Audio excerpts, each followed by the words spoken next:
Hello, everyone. My name is Paige Rose Kelly, and I'm one of the provisional psychologists at the University of Newcastle Psychology and Counselling Service. Tonight, I really just wanted to share with you a short webinar about some of the things that you can do and have a think about to look after yourself during this tough time, this time of uncertainty. Life has thrown us a really big curveball, and it's really hard.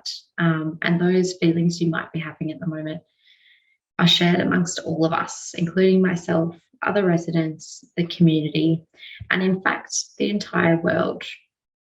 So I just wanted to start off by an acknowledgement of our country. So I'd like to begin by acknowledging that this meeting is being hosted on the traditional land of the Awabakal people, and pay my respects to elders of the past, present, and future, including those in attendance today. I further respectfully extend this acknowledgement to the traditional custodians of the land on which you are located and attended from today. So we understand and recognise that during this time, things can be really overwhelming. Uncertainty can lead to anxiety, stress, feeling overwhelmed. Research has shown us that this can cause our mood to decline, and I'm sure a lot of us know what that feels like. And this can often mean that our body is at a heightened response, and we can often become inflamed with anxiety and pain and other sorts of symptoms that come up for us, like headaches. And these kinds of emotions of sadness, loneliness, stress, and feelings of anxiety are all common experiences, believe it or not. And they all serve us a purpose. Emotions are there to protect us from danger. For example, we think of an ancient world where humans might have been worried about being eaten by a tiger and thinking things like, I could get eaten, I need to run away, or I need to find somewhere to hide.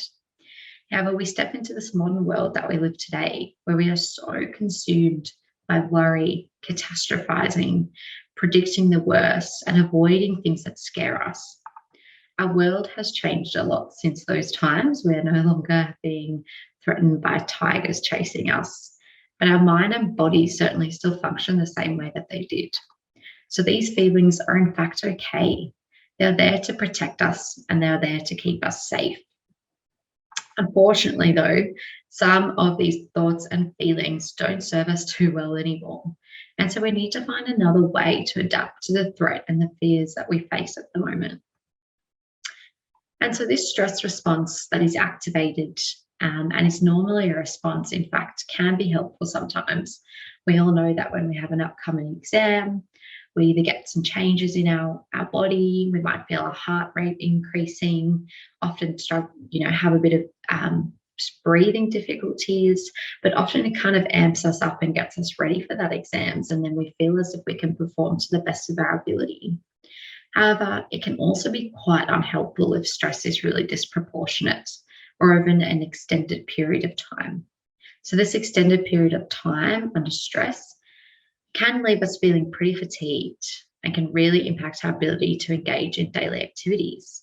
It can also really stop us from just engaging in those basic day-to-day things that we really need to function as human beings, such as eating, sleeping, and drinking water.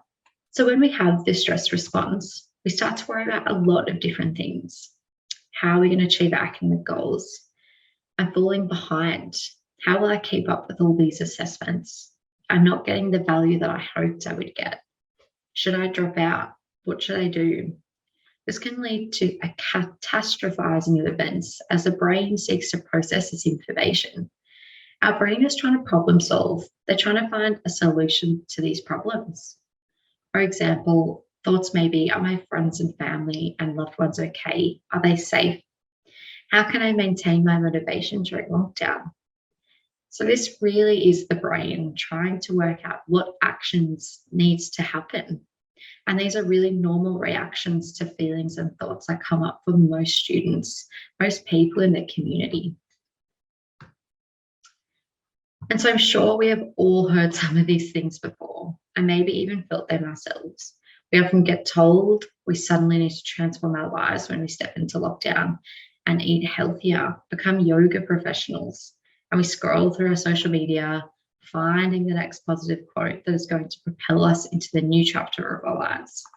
Unfortunately, this is not really the case for most people. When we try to delete our thoughts, we can make them stronger. They come out louder. By trying to get rid of these thoughts, our minds and bodies signal increased threat, and they start to find more creative ways to help us, which inevitably makes us feel a lot worse. Often, when we experience stress and fear, we lose our ability to make decisions. We often lose sight of what is important to us and what makes us tick. What do you enjoy in life? What puts us into a space in which we can actually work towards the person that we want to be? And so, what I'm really talking about here is the idea of a value. Values underpin who we are and what we want to be. Research indicates that when we follow our values, it fosters that motivation. It fosters that drive of the things we want to do every day.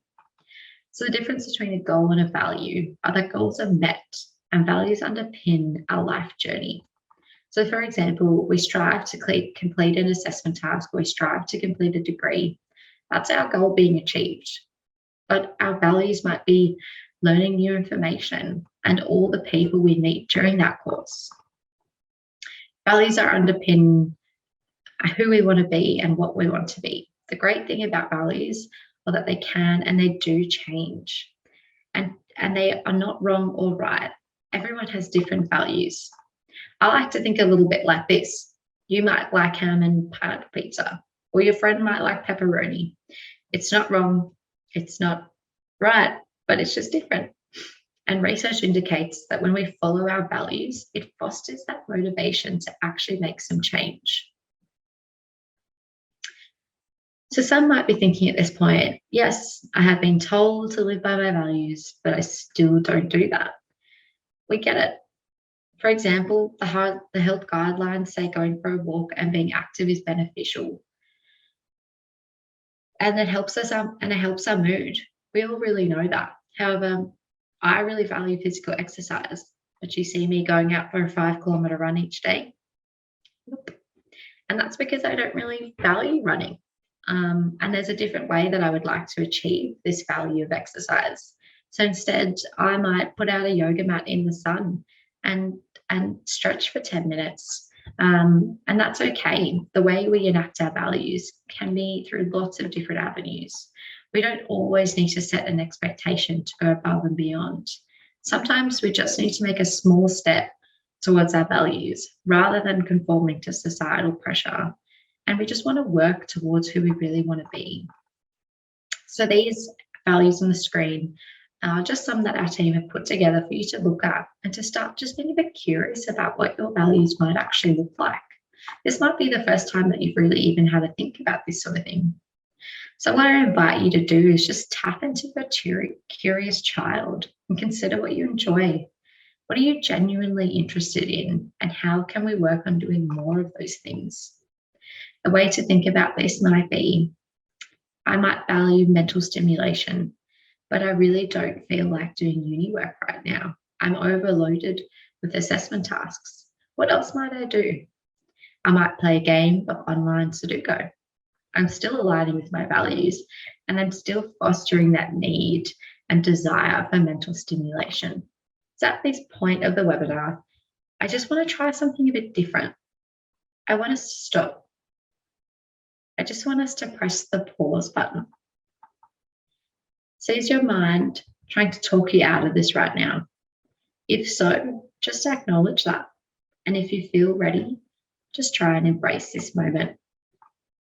This might be something you have never tried before, but I encourage you to just take a moment whilst I walk you through this. You might like to close your eyes. You might like to look in a different direction. You might like to just stay still. What is important for you to just do is acknowledge that right now, our mind and our bodies are under a huge amount of stress. What is important to know that these flood of emotions are neither positive or negative. Emotions are there to keep us safe. They protect us from things we cannot control. I just want us to stop and press the pause button for a moment. Just press pause wherever you are right now. Just take a deep breath through your nose or your mouth. And just acknowledge where you are right now, how you might be feeling. You might be aware of things going on around you. You might be aware of things that are going on in your body. You might have some racing thoughts in your mind. All I ask for you is just to notice these things and just allow yourself to be there. And try and not push these things away, but just notice them, acknowledge them, and let them go away. You might feel really uncomfortable right now, and that's okay. What do you notice around you? Any smells, sounds? What can you see? What can you feel? I just want you to take a moment to acknowledge that this is not an easy time. It is important to acknowledge what you might be going through right now. And at any point in your day, take a moment and just tell yourself to press pause. Remind yourself who you are and what you're doing, and just recognize that you are doing the best that you can. This is something that you can do at any moment in time.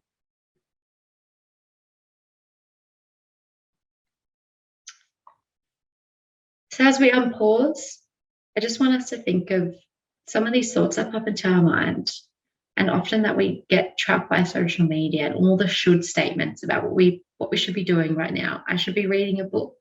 I should be doing a live workout. I should be FaceTiming my friends, but I don't feel like it. Everyone is thriving in lockdown. Why am I not?